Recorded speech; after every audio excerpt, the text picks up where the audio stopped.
एक गांव में सागर नामी चूड़ियों का ताजिर रहा करता था। गांव की सरहद के अंदर एक दूर मुकाम पर वो एक छोटे से मकान में अपने खानदान के साथ खुशहाल जिंदगी गुजार रहा था। सागर के पास एक गाय, उसका बछड़ा और कुछ मुर्गियां भी थी। सागर जब सुबह नींद से बेदार होता तो गाय का पहले दूध निकालता, उसे चारा डालता और फिर नाश्ता करने के बाद दोपहर का खाना साथ लेकर अपने कारोबार के लिए निकल पड़ता। गांव में घूम घूम कर चूड़ियां फरोख्त करता और फिर शाम ढलने के बाद वापस घर लौट आता। एक दिन सागर पड़ोसी गांव जा रहा था। दोपहर का वक्त हो चुका था। रास्ते में उसे एक कुआं नजर आया। वो एक दरख्त के नीचे बैठ गया और वहां बैठकर खाना खाने लगा। उसने बचा हुआ खाना जानवरों के लिए छोड़ दिया। अपनी चूड़ियां उठाकर वो फिर से कारोबार के लिए निकल पड़ा। जैसे ही सागर वहां से निकला, अचानक उस दरख्त के पास एक चुड़ैल नमूदार हुई। चुड़ैल की नजर बचे हुए खाने पर पड़ी जो सागर छोड़कर गया था। चुड़ैल बहुत भूखी थी। उसने वो पूरा बचा हुआ खाना खा लिया। इस चुड़ैल को अब तक तो सिर्फ कच्चे गोश्त का जायका याद था। आज तक उसे इंसान के हाथ का बना हुआ खाना नसीब नहीं हुआ था। अब उसे इंतजार था तो कब सागर यहाँ से गुजरेगा और वो कब उसका बचा हुआ खाना खाएगी। शाम को जब सागर चूड़ियां फरोख्त करके उस दरख्त के पास आया और पानी पीने के लिए कुएं के पास पहुंचा, अचानक उसे एक लड़की की रोने की आवाज सुनाई दी। जब उसने वहां जाकर देखा तो एक खूबसूरत लड़की वहां बैठी रो रही थी। सागर लड़की के पास पहुंचा और कहने लगा, कौन हो तुम? यहाँ अकेले बैठी क्यों रो रही हो?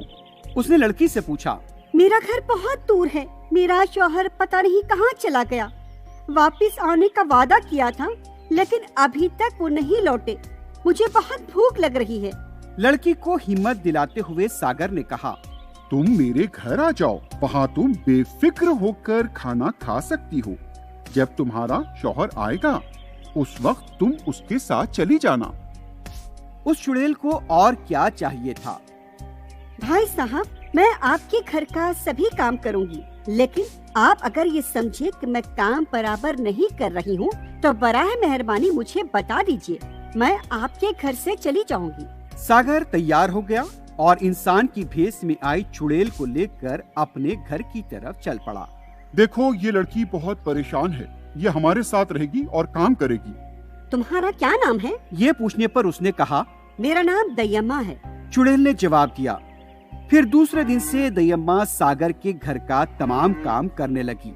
घर साफ करती, गाय और उसके बछड़े को पानी पिलाती। सागर की तरफ से गाय का दूध निकालने के बाद वो दोनों को चराने के लिए ले जाती और फिर बाद में सागर की बीवी का काम भी कर देती। दयम्मा के घर आने से सागर और उसकी बीवी को काफी आराम मिल गया था। सागर के घर में अच्छा माहौल बन चुका था। ऐसे ही वक्त गुजरता गया। एक दिन एक त्योहार आया। पूरे गांव में खुशी का माहौल था। सागर का कारोबार भी बहुत अच्छा हुआ। सागर जब कारोबार करके रात घर लौटा तो घर में सब लोग खाना खाकर आराम से सो रहे थे। सागर की बीवी पलंग पर तो दयम्मा नीचे चटाई पर सो रही थी। सागर की बीवी उठना नहीं चाह रही थी, इसलिए उसने दयम्मा से कहा, शायद वो आ गए हैं। दयम्मा, जाकर दरवाजा खोल दो।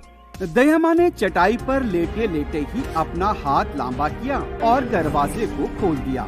दयम्मा की इस हरकत को जैसे ही सागर की बीवी ने देखा, वो खौफजदा और सहम गई। उसे तो यकीन ही नहीं आ रहा था कि दयम्मा ऐसा हरकत कर सकती है। दयम्मा इंसान नहीं है, वो कुछ और है। कल रात उसने हाथ लंबे करके दरवाजा खोल दिया।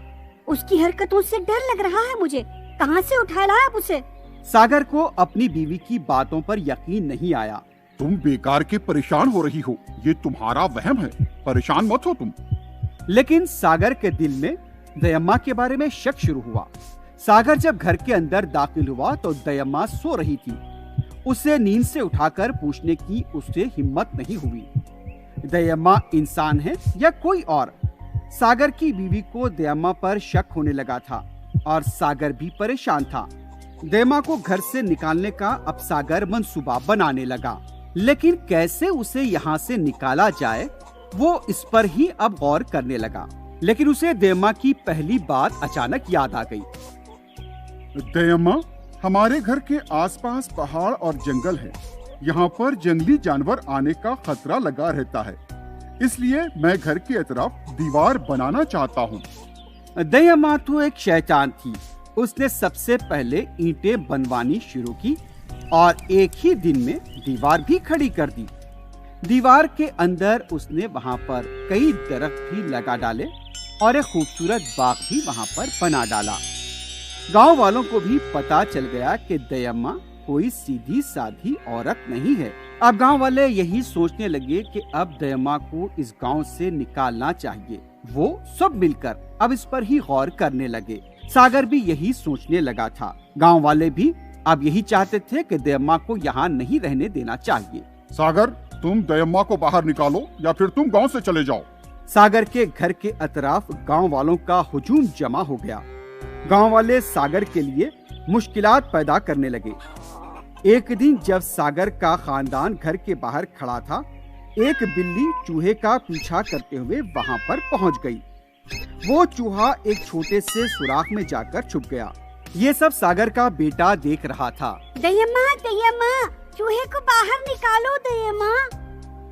अच्छा, फिक्र मत करो, मैं भी निकालती हूँ। दयम्मा सबके सामने चूहे की तरह छोटे कद बनकर सुराख में चली गई।